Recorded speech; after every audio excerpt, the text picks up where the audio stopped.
ఏంటమ్మా ఆనపకాయతో ఏం చేస్తున్నావు ఈరోజు? ఏం చేద్దామా అని ఆలోచిస్తున్నా.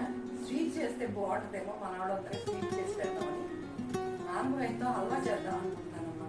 వావ్, ఆనపకాయతో హల్వానా? చాలా బాగుంటుంది, చెయ్యమ్మా. సరే చేద్దాం రండి. ఇదిగోనమ్మా, హల్వాలోకి కావాల్సినవి అన్నీ: బెల్లము, స్వీటు, నెయ్యి, యాలకుల పొడి, కిస్మిస్లు, బాదం, జీడిపప్పు. ఇదిగో ఆనపకాయని కోసుకుని మనం చెక్కు తీసేసుకుని తురుముకుందాం. ఇదిగో అమ్మ, చెక్కు అంతా తీసేసి లోన ఉన్న మెత్తని అదంతా తీసేసి కోరుకుందాం. ఇది గట్టిగా వస్తే చక్కగా కూరలాగా వస్తే చూపిస్తాను రండి. ఇదిగో అమ్మ, చక్కగా పెద్ద హోల్స్ ఉన్న దాంట్లో చక్కగా సేమియాలాగా వచ్చింది. దీన్ని ఇప్పుడు ఇలా పిండేసి నీరంతా తీసాక అప్పుడు నేతిలో వేయించుదాం. రండి పొయ్యి దగ్గరికి వెళ్ళి. ఇదిగోనమ్మా, తురుము అంతా తురుము వేసుకున్నాం కదా, ఇది ఒక బట్టలో మెత్తని బట్టలో వేసి శుభ్రంగా మెత్తగా పిండేద్దాం. వాటర్ పోయే వరకు పిండేద్దాం.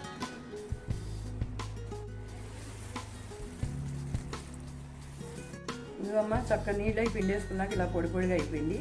నీళ్ళంతా పోయినాయి. ఇది ఇప్పుడు నేతిలో వేసి వేయించుకుందాం. పొయ్యి దగ్గరికి వెళ్దాం రండి. జీడిపప్పు అవి వేయించుకుని తక్కువ వేయించుకున్నాను, నెయ్యి వేసుకున్నాం.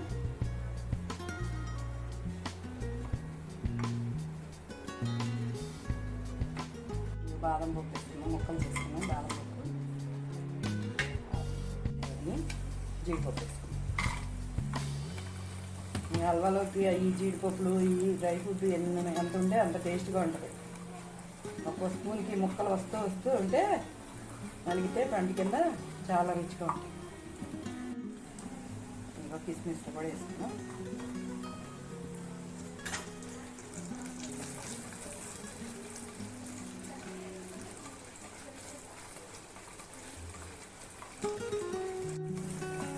కిస్మిస్ బొంగుని తీసేద్దాం. కూర వేసుకుని ఈ నేతిలోనే వేయించుకుందాం. కావాలంటే తర్వాత కొద్దిగా నెయ్యి వేసుకున్నాం.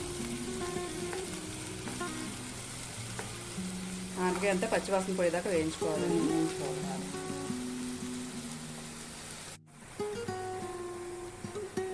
ఇదిగో పసరవాసన పోయేదాకా వరకు నేతిలో వేయించుకుంటే మంచి స్మెల్ వచ్చేదాకా వేయించుకోవాలి.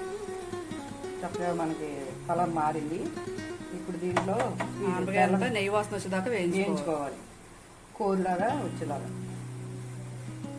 ఇప్పుడు బెల్లం వేసుకున్నాం. దీంట్లో పంచదార కన్నా దీంట్లో బెల్లమే టేస్ట్ పడుతుంది.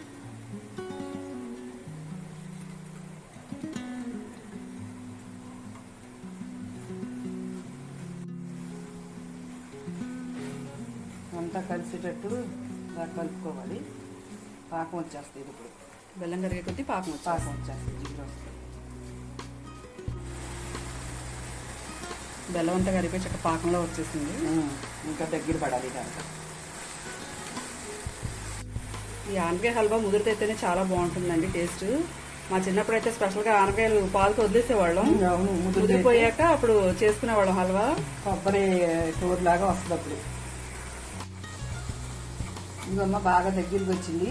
చక్కగా గిన్నెని కూడా వదిలేస్తుంది కదా, అంటుకుంటలేదు. మంచి స్మెల్ వస్తుంది. ఇప్పుడు యాలక్కాయ పొడి, జీడిపప్పులు అన్నీ వేసుకున్నాం. ఇంకా దగ్గరికి వచ్చేసింది, అయిపోవచ్చు. యాలక్కాయ పొడి వేసుకున్నాం. కొంచెం ఎక్కువ అయితేనే బాగుంటుంది.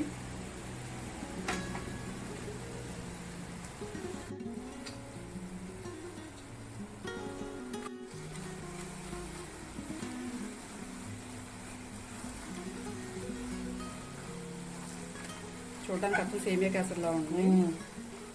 పొడవుగా ఉంది కదా, కాయ ముదురు కదా, కొంచెం ముదురుగా ఉంది కదా, చక్కగా అందుకుని నిలబడింది. ఈ ఆనకాయ హల్వాకి ముదురుగా అయితేనే బాగుంటుంది టేస్ట్. లేకపోతే అయితే బాగోదు. పసరకంపు కూడా వస్తుంది, మెత్తగా పేస్ట్ లాగా అయిపోతుంది. ఇలా అయితే కొంచెం ముదురుగా ఉండాలి. మామూలు బయట వాటిలో అయితే కలర్స్ అవి వేస్తారు కానీ ఇది మన న్యాచురల్ కాదు. పైన కొద్దిగా నెయ్యి వేసుకున్నాం. బాగుంటుంది, స్మెల్ బాగుంటాయి, టేస్ట్ బాగుంటాయి.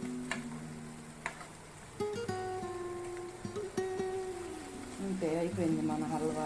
ఆనపకాయ హల్వా రెడీ అయిపోయింది. చూడేలాగా గిన్నెని వదిలేయాలన్నమాట. అప్పుడు మనకి చక్కగా పాకం అంతా బాగా వచ్చినట్టు వదిలేసింది. రెడీ అయిపోయిందమ్మా మన ఆనపకాయ హల్వా.